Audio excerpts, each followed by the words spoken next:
So I use Pinterest a lot, and you probably do too. So watch me turn this into this. I started out searching in Pinterest pins. You can see something that you like, and this one caught my eye for what I wanted to do. So I clicked on it, and now it's ready for me to work on. So I started by deleting all of these parts here. Obviously, you could keep it if you wanted.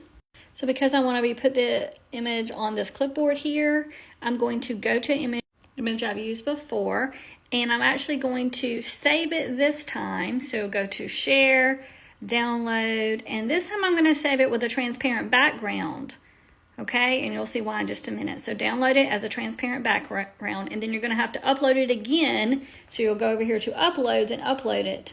You'll click upload media, find it, and I have it right here. So I'm going to click on it, and it's going to put it over here.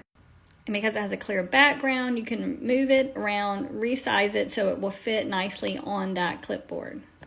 I also wanted to change my colors, so you can click right here, and up here it has all of your colors. Click on one you want to change, and it actually brings in photo colors that you're already using. So I'm just going to click and change each one myself.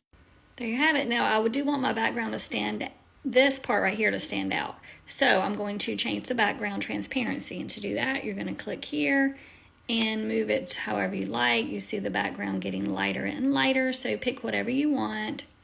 I'm also going to do the same with these colors so they're not so bright. And then you'll click over here to add some text. So there we are. If you want to start your own business, there are 5 beginner-friendly ways you can get started today. So learn more and join our group.